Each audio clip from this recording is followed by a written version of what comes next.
누가복음 8장 1절로 3절까지의 말씀 우리 다 같이 한 목소리로 합독하겠습니다. 그 후에 예수께서 각 성과 마을을 두루 다니시며 하나님의 나라를 선포하시며 그 복음을 전하실세 12 제자가 함께하였고 또한 악귀를 쫓아내심과 병 고침을 받은 어떤 여자들 곧 7 귀신이 나간 자 막달라인이라 하는 마리아와 헤롯의 청지기 구사의 아내 요한나와 수산나와 다른 여러 여자가 함께하여 자기들의 소유로 그들을 섬기더라. 아멘. 예수 그리스도의 사역이 이어지고 있습니다. 예수님의 사역의 어떤 중심지라고 하면 갈릴리 지역이었습니다. 갈릴리 지역이었죠. 선지자가 예루살렘 밖에서 죽은 일이 없다고 말씀하시면서 예수님은 자기의 죽을 장소는 예루살렘, 자기의 죽을 때는 언제나 유월절이라고 다 정해놓고 사셨습니다. 예수님의 처음부터의 모든 사역의 내용들을 보면 유월절 예루살렘에서 죽을 것이다 라고 하는 목표가 이미 딱 정해져 있었고 그 일을 향하여서 예수님은 사역을 하셨어요. 그 사역 가운데 이렇게 계셨죠. 그러나 예루살렘에서 유월절에 죽는다라고 하는 그 최종 목표를 향하여 나아가기 전 예수님의 사역의 주무대는 갈릴리 지역이었습니다. 이 갈릴리 지역은요, 예루살렘 전체 땅이 그렇게 넓질 않아요. 그러니까는 이제 우리가 한 보름 정도 넉넉하게 잡아서 며칠 정도면 12, 3일 정도면 이스라엘 전체 땅을 우리가 성지순례 같이 할 수 있는 건데 이스라엘 전체의 땅 면적도 우리나라 강원도보다 약간 큰 정도입니다. 그러니까 이제 10여일 정도로 성지순례도 우리가 가능한 거죠. 그 이스라엘 땅 안에 갈릴리 지역이라고 하면 그 지역도 그리 크지 않습니다. 제가 강원도 쪽에 군의 면적을 계산해 보니까 정선군하고 고성군 정도, 군 두 개를 합친 정도예요. 정선군과 고성군을 합친 정도의 면적이면 갈릴리 지역의 면적이 나옵니다. 그러니까 예수님의 사역의 주무대가 되었던 갈릴리 지역이 그렇게 생각보다 큰 지역은 아닙니다. 넓은 군 두 개 정도 지역이니까 넓은 지역은 아니에요. 그 지역에서 예수님께서는 주 사역 무대로 사역을 하셨습니다. 그리고 우리가 1절 상반절에 나오는 그 후에 나오는 각성과 마을을 두루 다니신다 했을 때 여기는 갈릴리 지역을 지금 말하는 거죠. 1절 상반절만 우리 읽어보겠습니다. 시작. 그 후에 예수께서 각 성과 마을을 두루 다니시며 하나님의 나라를 선포하시며 그 복음을 전하셨습니다. 그래서 이 시기를 예수님의 갈릴리 사역 시대 그렇게 이야기를 하기도 합니다. 예수님께서 이 지역을 두루 다니시면서 복음을 전하셨어요. 그러니까 1년 6개월 가량 예수님께서 갈릴리 지역을 주무대로 사역하셨을 때 2개 군 정도의 지역이니까 아마 그 지역에서 예수님을 만나지 못한 사람은 아마 거의 없었을 것 같아요. 그렇죠? 1년 6개월 정도를 갈릴리 지역만을 다니면서 복음을 전하셨으니까 두루 다니시며 정하셨으니까 또 예수님의 유명세가 나중에는 너무 유명해져 가지고 드러내놓고 마을로 들어가실 수조차 없을 정도였으니까 마치 아이돌 가수가 오면 막 공항이나 사람들이 막 몰려들듯이 당시엔 그랬었으니까 갈릴리 지역 사람들 중에 예수님을 모르거나 예수님을 아마 먼 발치에서나마 보지 못한 사람은 아마 없었을 것 같다. 그런 생각을 합니다. 두루 다니시면서 복음을 전하시는데 예수님의 그 사역 내용은 무엇 때문에 그렇게 사역을 하셨을까를 생각을 해보면 가장 중요한 건 하나님 나라의 복음을 전하는 거였고 복음을 증거하시는 거고 또 증거된 그 복음을 성취하시는 거예요. 증거된 복음이 성취되어지는 현장은 골고다 언덕의 십자가에서 성취가 되는 겁니다. 그래서 주님께서 전한 그 복음이 성취가 되죠. 십자가에서. 그리고 주님이 전한 복음이 성취되었다는 것에 대한 가장 절대적인 증거가 부활이에요. 부활은 주님이 전한 하나님 나라의 복음이 증거되어진 복음이 여러 면에서 진짜다. 사망에서 생명으로 옮겨지는 진짜인 것이다 라고 하는 것을 증명하는 것이 부활입니다.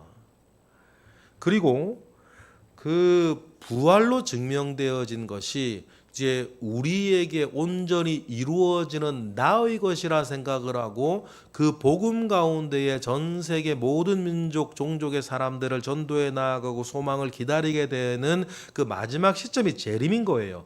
여러분 복음의 기승전결을 잘 이해하셔야 돼요. 그런데 이 복음을 전하는 이 일까지만이다 라고 하면 여러분 1년이면 충분합니다. 1년이 6개월이면 충분해요. 아까 말씀을 드렸죠. 이스라엘 전체가 강원도만 해요. 그러면 6개월 정도 열심히 돌아다니면 얼마든지 복음 다 전하고 복음 전하는 복음이 참인 걸 기적으로 보여주시면서 십자가에서 죽으시고 또 부활하신 것으로 여러분 복음의 사역은 6개월 정도면 충분히 하실 수 있단 말이에요. 그런데 여러분 아시다시피 예수님의 사역은 3년이나 지속됐습니다. 왜 그렇게 3년이나 하셨을까? 보통 보면 6개월 아니면 충분히 다 할 수 있는 일인데 중요한 이유가 1절 하반절에 나오죠. 읽어보겠습니다. 시작. 12제자가 함께하였다. 그러니까 예수님의 공생애가 3년이나 이어졌던 또한 예수님의 주요 목적 중에 하나가 누구를 키워내는 겁니까? 제자들을 키워내는 거예요. 예수님의 복음만 생각을 하면 6개월이면 충분한데 복음을 전하고 예수님께서 부활하시고 승천하신 후에도 이 복음을 마치 누구처럼 예수님처럼 이 땅 가운데 계속 전하고 가르치고 증거할 수 있는 능력과 역량이 되어지는 사람, 증거를 확실하게 가지고 옆에 지켜보면서 같이 동거동락하면서 이렇게 가지고 있는 사람, 일을 할 수 있는 사람, 뒤를 이어갈 수 있는 제자들을 키워내는 시간이 3년이 필요했던 거예요. 그러니까는 예수님의 사역 가운데에 또 중요한 것 중에 하나가 제자 양육이었습니다.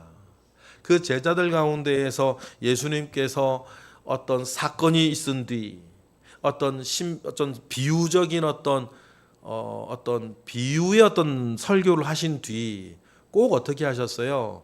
제자들은 따로 모아서 이게 무엇인지 늘 설명해 주시고 가르쳐 주시고 또 제자들도 질문하고 특별한 어떤 기적의 순간에서는 그 제자들만 따로 데려가셔서 보여주시고 눈으로 확인하게 하시고 몸으로 경험하게 하시고 대표적인 게 변화산 사건 같은 거 죽은 나사로를 살리는 사건 같은 거 이러한 것들은 이 12명의 제자 가운데에서도 몇 명을 또 추려서 직접 눈으로 보게 하시는 그 모든 시간들이 있었죠. 왜 그렇게 하셨을까? 이 제자들이 보니까 유별나게 대단하고 특별한 능력이나 믿음을 소유한 사람들도 아닌데 우리와 사실 별반 다를 것 없는 감남을려와 같은 이 사람들을 데리고 예수님께서 뭔가 효율적으로 생각하셨으면요 베드로나 이런 사람들 데리고 다니는 게 아니고 니고데모 같은 사람들 데리고 다녀야 되는 거 아닙니까? 시몬 바리새인 시몬 이런 사람들 데리고 다니고 아리마대 요셉 같은 사람 데리고 다니면 걱정할 게 뭐가 있겠어요. 그 사람 뭐 똑똑하고 유능하고 유명하고 돈 많고 그러면 어디로 가는 얼마나 그런 예수님께서는 그렇게 사역하지 않으셨다. 예수님만의 어떤 기준이 있었겠죠. 예수님께서 12제자를 이렇게 모으실 때 여러분 아무에게나 너 나 따라가자. 너 나를 따르라 말씀하지 않으셨어요. 니고데모에게 그런 말씀 안 하셨단 말이에요. 삭개오에게 그런 말씀 안 하셨어요. 그런데 마태에게는 하신단 말이에요. 오늘 어제 본문에 우리가 묵상하였던 바리새인 시몬에게는 나를 따르라 그러지 않았습니다. 그러니까 예수님께서는 무언가 자기 제자로 삼을 만한 사람도 스스로 선택하셨어요. 심지어는 베드로와 요한이나 뭐 안드레 같은 사람은 맨 처음에 예수님 쫓아다니다가 예수님을 버리고 나중엔 간단 말이에요. 그런데 갈릴리 호수에 다시 찾아가셔서 데려오실 정도였어요.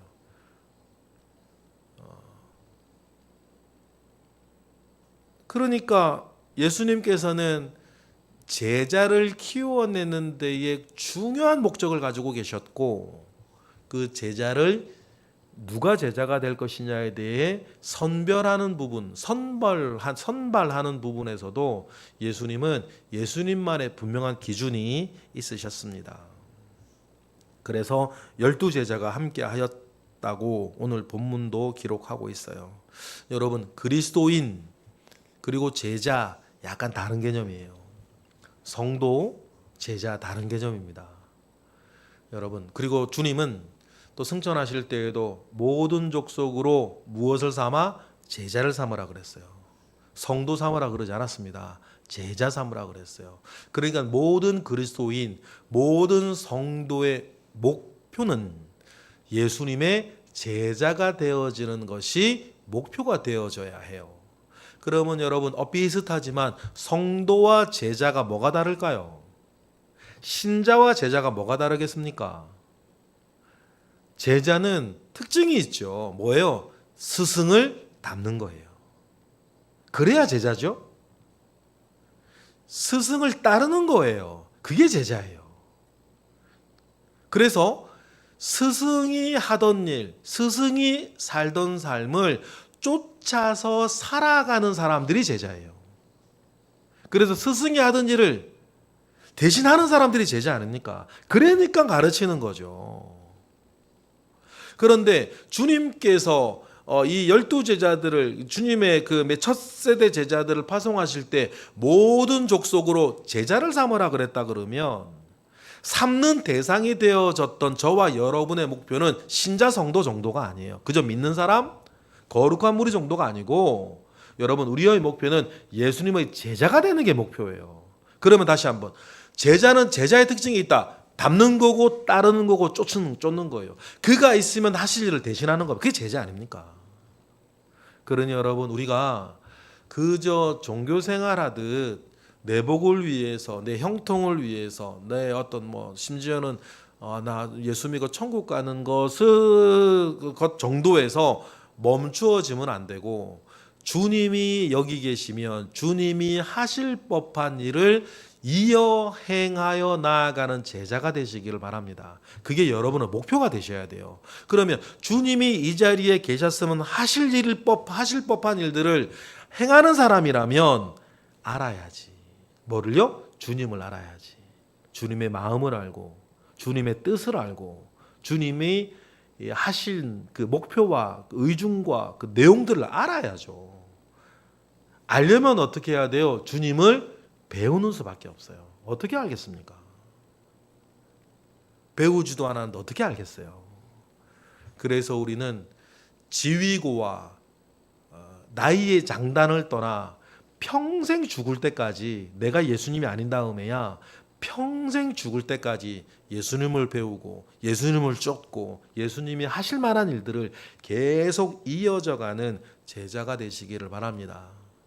그 일을 위해서 예수님은 6개월이면 충분한, 짧게 잡으면 3개월이면 충분하지. 그 고생하실 필요가 뭐가 있어요? 3개월이면 충분한 그 복음 사역을 3년이나 하신 건 제자를 키워가는 시간들이 예수님께 필요했기 때문입니다. 그리고 오늘 본문 이전에 보면 예수를 쫓던 사람들 가운데에 그 12제자만 있었던 건 아니고 특별히 소개하는 것이 있는데 여자들이에요. 2절만 먼저 읽어볼까요? 시작. 또한 악귀를 쫓아내심과 병고침을 받은 어떤 여자들 곧 7 귀신이 나간 자 막달라인이라는 마리아도 있었다. 어제 본문에 우리가 나왔던 그 죄 있는 여인이 막달라 마리아인가? 요것에 대해서는 어떤 논쟁이 좀 있어요. 이름을 확실하게 밝히지 않기 때문에 뭐 확실하진 않죠. 그리고 심지어는 같은 마리아라는 이름을 쓰고 있는데 고난주간 그 문둥병자 시몬의 집에서 향유옥합을 깨뜨렸던 이 여인이 막달라 마리아인가? 아니면은 마르다의 동생 마리아인가? 사실 그 논쟁이 좀 있어요. 어떤 말이 정확하게 나오진 않아요. 그런데 여러분, 악귀를 쫓아내고 병고침을 받은 어떤 여자들, 그 가운데에서 눈에 띄는 사람이 7 귀신이 나간 자 막달라인이라고 하는 마리아도 있었다. 근데 이 막달라 마리아를 여러분 우리가 특별하게 생각해야 돼요. 왜 그렇습니까? 나중에 이 막달라 마리아가 뭐가 돼요? 부활의 첫 증인이 된단 말이에요. 예수님께서 돌아가시기 일주일 전 고난주간이 시작되기 직전에 예수님께서 굳이 갈리 지역을 한번 또 다녀오세요. 가실 필요가 사실 없거든요.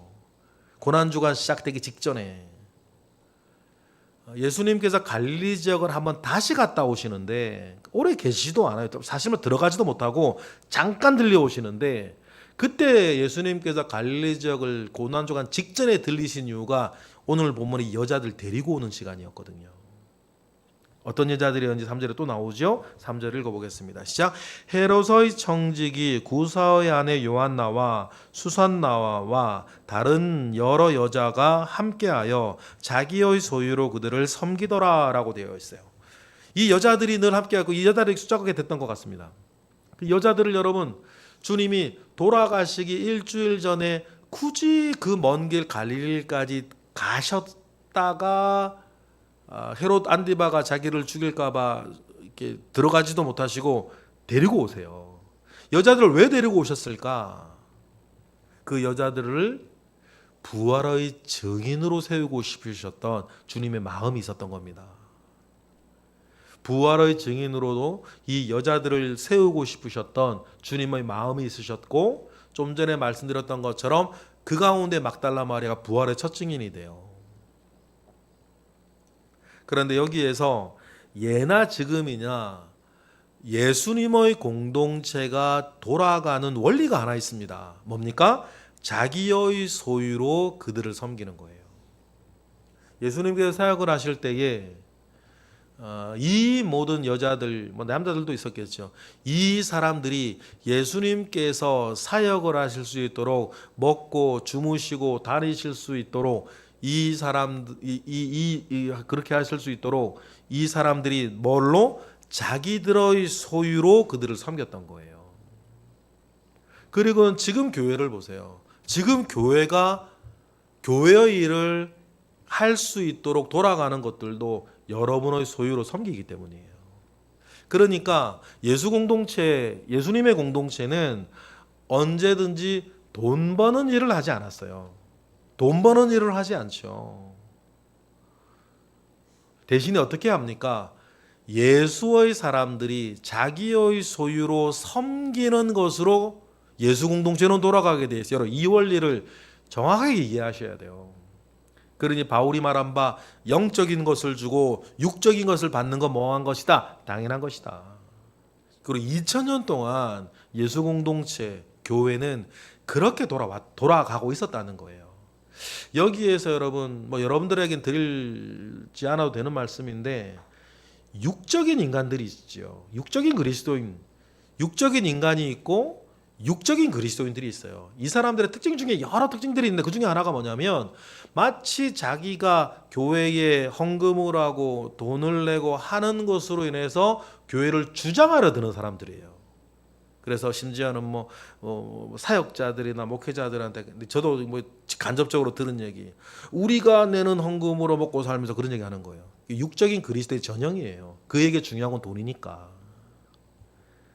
지난 2000년 동안 여러분, 예수 공동체는 자기들의 소유로 그 공동체를 섬기는 사람들에 의해서 교회는 2000년 동안 자기의 사역을 할 수 있었어요. 예수님도 그러셨어요.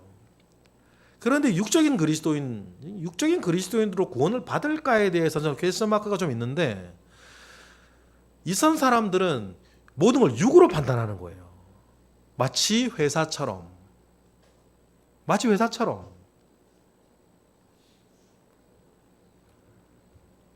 그러면서 자기 목소리를 키우고, 우리 교회는 그런 분이 없는 게 참 저는 감사한데, 유력한 어떤 분이 교회의 재정의 많은 부분들을 자기가 책임지면서 막 전행하는 거예요. 막 자기 먹은 것처럼. 예로부터 저희 교회가 참 좋은 점이 그거예요. 그런 사람이 없는 거예요. 그런 사람이 없어요. 그리고 우리 교회는 참 그게 좋아요. 자기의 소유로 교회와 목회자들을 섬기며 나아가는데 자기를 내세우고 주장하는 사람이 없었어요. 우리 교회에 큰 부자도 없었고, 그것이 우리 교회됨을 이루어가는 데는 굉장히 큰 유익이라고 생각을 해요. 그렇습니다. 지금도 교회의 운영은 자기들의 소유로 섬기는 사람들에 의해 돌아갔었다. 그러니 여러분, 오늘 우리 이 앉아 있고 이 영상을 듣는 모든 분들도 그렇구나, 내 소유로 교회를 섬기고 예수 공동체를 섬겨 돌아가게 하는 것이 2000년부터 그건 당연한 일이었다라는. 그래서 이거 대단한 것도 아니에요. 어떤 면은 훌륭한 것도 아닙니다. 어떤 거요? 당연한 거예요. 당연한 거. 예수 그리스도의 복음을 조금이라도 아는 사람이면 당연한 겁니다. 그래서 이런 일들을 해 나아갔었다. 그리고 여러분, 상은 누가 주실 거다. 그거에 대한 상은 하나님이 주실 거다. 이 생에서 주시든 하늘에서 주시든. 그렇습니다. 그러한 것들로 예수님의 사역은 만들어져 갔고, 예수님의 공동체는 이루어져 갔고, 그 시간 가운데에 예수님의 제자들은 자라고 있었고, 예수님의 성육신의 뜻은 이루어져 갔다. 여러분, 이러한 메커니즘 가운데에 예수 공동체가 2000년을 내려져 왔다는 것은 사실은 기적인 거예요. 그러니 여러분, 어떤 면에서는 여러분들이 존재하고 이 땅의 교회들이 지금도 존재한다는 것은요, 하나님의 그 자체가 기적이에요. 기적이에요. 여러분들도 마찬가지. 세상 사람들 세금 오른다 그러면 막 화내고 그러는데 경우에 따라 다를 수도 있지만, 이렇게 해서 주민세니 전기세니 오른다 만다 해봐야 한 달 내놓는 살 크진 않거든. 그거 오르는 것도 사람들이 이렇게 민감하게 하는데, 자기 시간 들여서, 자기 재정 들여서, 자기를 위해서도 아니고 주님을 위해서 살아가는 사람들을, 그런 공동체가 2000년 동안 흘러내려져 오고 있다는 것은 그 자체가 기적이죠. 그리고 주님의 성육신의 사역은 그래서 성공한 거예요. 이 땅의 교회들, 이 땅에 지금 여러분들이 존재하고 있다는 것 자체가, 예수님의 성육신 3년 사역은 지난 2000년 동안 성공했구나 라고 하는 것들을 우리는 알게 됩니다. 그러니 여러분, 우리가 이곳에 있다는 것 자체가 감사요. 주님의 뜻이 이루어지는 현장이라는 것을 꼭 기억을 하시고, 일평생 이렇게 예수 공동체 속에서 한 일원이 되어 주님을 섬기는 삶을 살겠다라고 하는 각오 가운데에 일평생을 살아가시고 우리도 승리하는 우리 모두가 되기를 주님의 이름으로 축복합니다. 기도하겠습니다. 하나님, 감사합니다. 우리가 썩어질 세상 것에 취해 살지 아니하게 하시고 영적으로나 육적으로나 주님 바라보며 살아가게 하시고 주님의 뜻을 생각하고 주님의 공동체를 생각하며 살게 하심에 감사드립니다. 우리가 하나님 아버지로부터 받을 은혜와 축복이 있었고 또 우리가 드릴 헌신도 있으니 이 모든 것이 아우러져서 주님의 복음과 주님의 공동체가 계속해서 왕성히 사역하고 돌아가고 전해질 수 있도록 하나님 그 일에도 우리를 쓰시옵소서. 드려지는 감사 예물 있습니다. 예물 가운데 있는 꿈과 마음의 소원과 기도의 제목 가운데 주님 함께 하시옵소서. 그리고 오늘도 새벽을 깨워 기도한 이들의 중심을 보시사 때를 따라 돕는 은혜 가운데에 두시고 응답하옵소서. 예수 그리스도의 이름으로 기도드렸나이다. 아멘.